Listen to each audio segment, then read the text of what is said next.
V5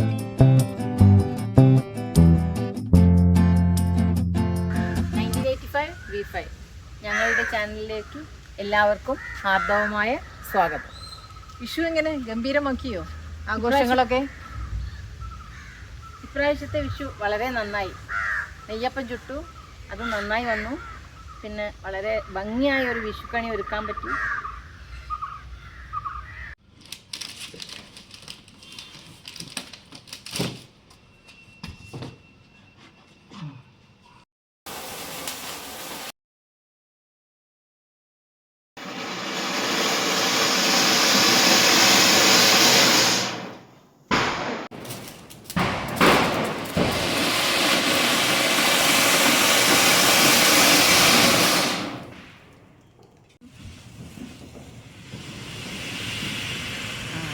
മൊത്ത് പടക്കം പൊട്ടിച്ചു, പൂത്തിരി കത്തിച്ചു, നന്നായി ആസ്വദിച്ചു. ഗംഭീരാക്കി അല്ലേ? ഉഷാറായി. അതെ.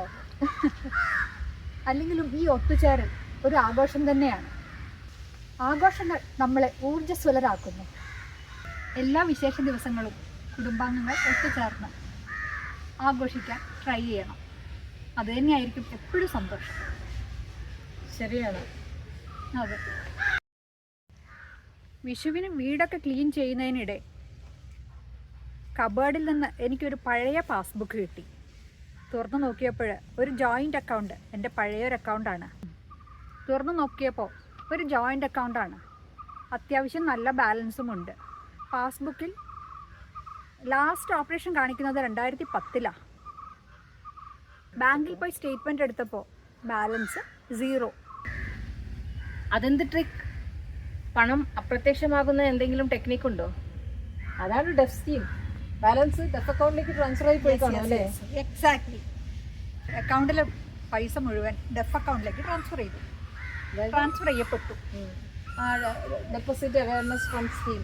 അതെ 2014 RBI സ്കീം പ്രകാരമാണ് നിങ്ങളുടെ അക്കൗണ്ടിലെ ബാലൻസ് അത് തന്നെ ട്രാൻസ്ഫർ ആയി പോയി. നിങ്ങളുടെ ബാലൻസ് 0 ആവുകയും ചെയ്തു. That's it. എൻ്റെ പൈസ ഡെഫ് അക്കൗണ്ടിലേക്ക് ട്രാൻസ്ഫർ ചെയ്യപ്പെട്ടു. Deposit education and awareness fund സ്കീമിലേക്ക് 2014 പ്രകാരമുള്ള ആ സ്കീമിലേക്ക് ഫുൾ എമൗണ്ട് ട്രാൻസ്ഫർ ചെയ്തു. Depositors education awareness fund scheme 2014. ഈ ഡെഫ് സ്കീം RBI ആരംഭിച്ചത് 2014 ഈ സ്കീമിൻ്റെ ഉദ്ദേശം എന്താണെന്ന് വെച്ചാൽ നിക്ഷേപകരുടെ താല്പര്യം നമ്മൾ സംരക്ഷിക്കണം, അത് സേഫാക്കി വെക്കണം അവരുടെ ഫണ്ട്സ്. ഓപ്പറേഷൻ ഇല്ലാത്ത അക്കൗണ്ടിൽ ഫ്രോഡ് നടക്കാനുള്ള സാധ്യത അധികമാണ്. അത് സേഫാക്കേണ്ട ഉത്തരവാദിത്തം ബാങ്കിൻ്റേതാണ്. ഇതെല്ലാം മുന്നിൽ കണ്ടുകൊണ്ടാണ് ഈ സ്കീം ഇൻട്രൊഡ്യൂസ് ചെയ്തത്. Scheme aims for protection of depositors funds. മറ്റ് പ്രസക്തമായ ലക്ഷ്യങ്ങൾ കൂടി സാധ്യമാക്കാൻ ഈ സ്കീം ഉപകാരപ്പെടും.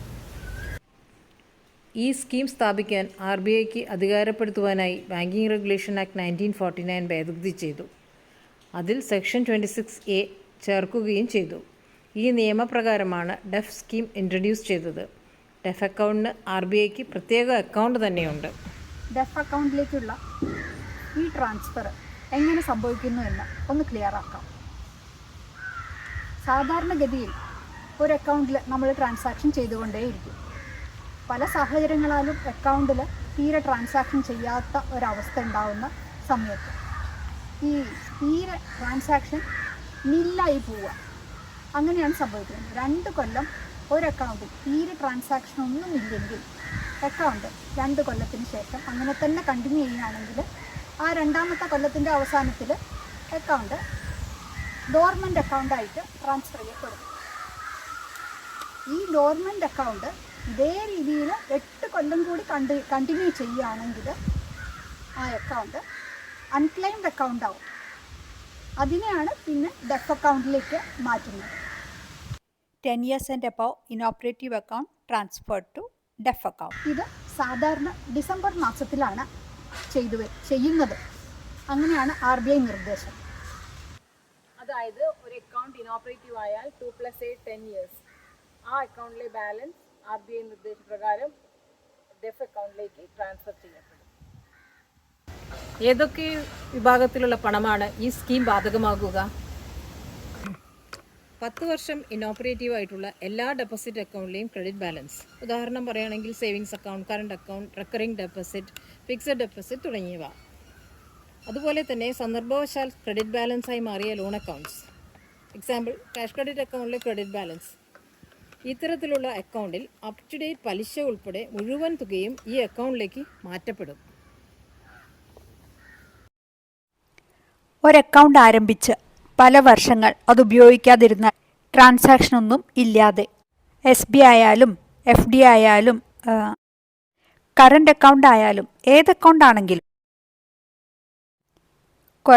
കുറച്ച് വർഷങ്ങൾക്ക് ശേഷം നോക്കുകയാണെങ്കിൽ ആ അക്കൗണ്ടിലുള്ള എമൗണ്ട് ട്രാൻസ്ഫർ ആയതായിട്ട് കാണാം. എൻ്റെ അക്കൗണ്ടിൽ സംഭവിച്ചത് ഇങ്ങനെയാണ്. അപ്പോൾ വ്യൂവേഴ്സിന് ഒരു സംശയം തോന്നാം, ഈ അക്കൗണ്ടിലുള്ള ക്യാഷ് നമ്മുടെ സ്വന്തമല്ലേ, അതെങ്ങനെ ട്രാൻസ്ഫർ ആകും? എന്തുകൊണ്ട് ഇങ്ങനെ സംഭവിക്കുന്നു? ഇത് നിക്ഷേപകന് അർഹതപ്പെട്ട പൈസയല്ലേ?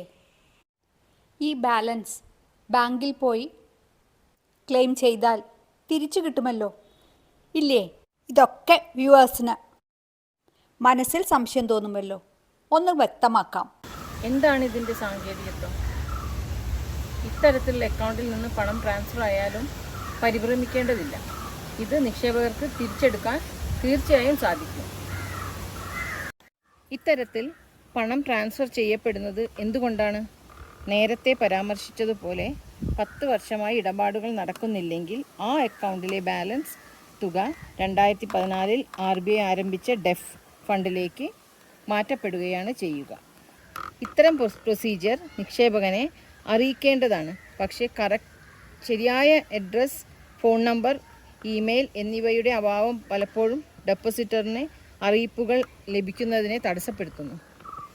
ചില ഡെപ്പോസിറ്റേഴ്സ് ജീവിച്ചിരിപ്പുണ്ടാവില്ല, അക്കൗണ്ടിൽ നോമിനേഷൻ കൊടുത്തിട്ടില്ലായിരിക്കണം, അല്ലെങ്കിൽ നോമിനിക്ക് ഇതിനെക്കുറിച്ച് അറിയാതിരിക്കാം.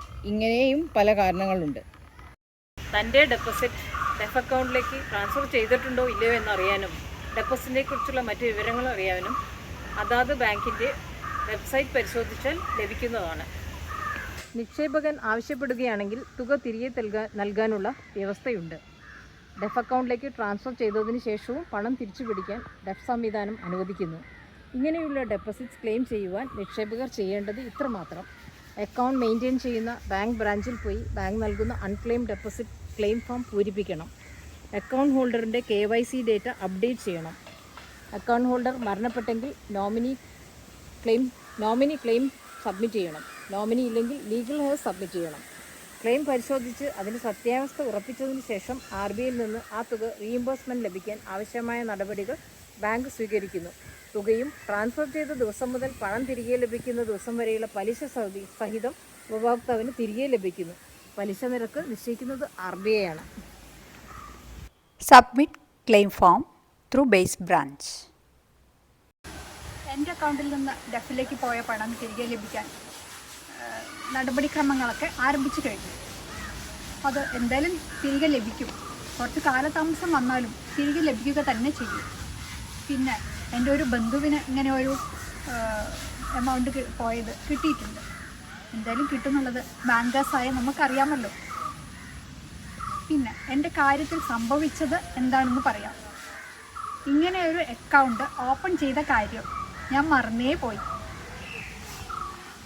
പിന്നെ വളരെ പഴയ അക്കൗണ്ട് ആയതുകൊണ്ട്, പണ്ടത്തെ കാലത്തെ അക്കൗണ്ടാണ്, അതിൽ കറക്റ്റ് അഡ്രസ്സ് ഞാൻ ആ അഡ്രസ്സിൽ നിന്ന് മാറി താമസിച്ചു. പിന്നെ അഡ്രസ്സ് കൊടുത്തിട്ടുണ്ടായിരുന്നു, പക്ഷെ ആ ലെറ്റർ എനിക്ക് കിട്ടിയില്ല. ഇമെയിൽ ID-യും ഫോൺ നമ്പറും എല്ലാം ചേഞ്ച് ചെയ്തു, അതൊന്നും അപ്ഡേറ്റ് ചെയ്തിട്ടുണ്ടായിരുന്നില്ല. Our nomination video link provided here. ഒരു അക്കൗണ്ട് ഓപ്പൺ ചെയ്ത് നമ്മൾ ഇടയ്ക്കിടയ്ക്ക് ഇതൊക്കെ ശ്രദ്ധിക്കണം. എല്ലാ അക്കൗണ്ടിൽ ഈ ഫുൾ അഡ്രസ്സ്, കറക്റ്റായിട്ട് അഡ്രസ്സ് കൊടുക്കണം. ഇപ്പോഴൊക്കെ കൊടുക്കുകയാണെങ്കിൽ എല്ലാ ഡീറ്റെയിൽസും നമ്മൾ അക്കൗണ്ടിൽ കൊടുക്കണം. ഇത് ഓർത്തിരിക്കുകയും വേണം. ഈ കാരണങ്ങളാൽ ബാങ്ക് കോൺടാക്ട് ചെയ്യാൻ ശ്രമിച്ചെങ്കിലും കോൺടാക്ട് ചെയ്തിട്ട് എന്നെ കിട്ടിയില്ല എന്ന് പറയാം. ഇപ്പം നമ്മൾ DEF അക്കൗണ്ടിൻ്റെ കാര്യത്തിൽ ശ്രദ്ധിക്കേണ്ട ഒരു കാര്യം ഇതാണ്: അവരവരുടെ ബാങ്ക് അക്കൗണ്ടുകൾ പ്രവർത്തനക്ഷമമാണെന്ന് കൃത്യമായ ഇടവേളകളിൽ പരിശോധിച്ച് ഉറപ്പുവരുത്തുക. ഇത് ഒരു ശീലമാക്കേണ്ടതാണ്. ആവശ്യമില്ലാത്ത അക്കൗണ്ടുകൾ ക്ലോസ് ചെയ്യുന്നതാണ് അഭികാമ്യം. അങ്ങനെ ചെയ്യുന്നത് വഴി minimum balance criteria, bank charges എല്ലാം ഒഴിവാക്കാൻ സാധിക്കും. അക്കൗണ്ടുകളിൽ നോമിനേഷൻ സംബന്ധിച്ച വിവരങ്ങൾ പൂർണ്ണമായും കൃത്യമായും നൽകിയിട്ടുണ്ടെന്ന് ഉറപ്പുവരുത്തുക. പുതിയ നോമിനേഷൻ അമെൻമെൻറ്റ് റൂൾ പ്രകാരം 4 നോമിനീസിന് വരെ കൊടുക്കാൻ സാധിക്കും. നോമിനേഷൻ അമെൻമെൻറ്റിനെ കുറിച്ച് ഒരു വീഡിയോ ഞങ്ങൾ മുൻപ് ചെയ്തിട്ടുണ്ട്. താല്പര്യമുള്ളവർക്ക് അതൊന്ന് കാണുന്നത് നന്നായിരിക്കും. ലിങ്ക് ഡിസ്ക്രിപ്ഷൻ ബോക്സിൽ കൊടുത്തിട്ടുണ്ട്. സമയാസമയം അഡ്രസ്സ്, ഇമെയിൽ, ഫോൺ നമ്പർ എന്നിവ അപ്ഡേറ്റ് ചെയ്യുവാൻ ശ്രദ്ധിക്കുക. പെർമനൻ്റ് അഡ്രസ്സ് ഉണ്ടെങ്കിൽ അത് പ്രത്യേകം കൊടുക്കാൻ വേണ്ടി ശ്രദ്ധിക്കണം. Operate the accounts as per bank guidelines. Provide correct address, mobile number, email ID and update the changes. സിസ്റ്റമാറ്റിക്കായി ബാങ്ക് അക്കൗണ്ട് ഓപ്പറേറ്റ് ചെയ്താൽ അനാവശ്യമായ പ്രശ്നങ്ങൾ ഒഴിവാക്കാം. ഓരോരുത്തരുടെയും ചെറുതും വലുതുമായ സമ്പാദ്യങ്ങൾ വളരെ വിലപ്പെട്ടതാണ്.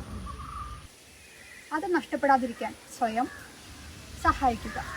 ബാങ്കിൻ്റെ ഗൈഡ് ലൈൻസ് എല്ലാവരും ഫോളോ ചെയ്യാൻ ശ്രദ്ധിക്കുക. Follow RBI guidelines. Our money, big or small, it is valuable. Take care of one's own money. Keep proper records and operate bank account systematically. ഡെഫ് അക്കൗണ്ടിനെ പറ്റിയുള്ള ഇൻഫർമേഷൻ എല്ലാവർക്കും വ്യക്തമായി എന്ന് വിശ്വസിക്കട്ടെ. സംശയങ്ങൾ കമൻറ്റായി രേഖപ്പെടുത്തിയാൽ ഞങ്ങൾ തീർച്ചയായും റിപ്ലൈ ചെയ്യുന്നതായിരിക്കും. Venue, Butterfly Park, maintained by OISCA International Women's Chapter, Art Gallery and VK Krishnamenon Museum, ഈസ്റ്റിൽ, കോഴിക്കോട്. മറ്റൊരു ഇൻഫോർമേറ്റീവ് വീഡിയോവുമായി വീണ്ടും കാണാം. ഞങ്ങളുടെ ചാനൽ സബ്സ്ക്രൈബ് ചെയ്യാൻ മറക്കരുതേ. അടുത്ത വീഡിയോയുമായി വീണ്ടും കാണുന്നത് വരെ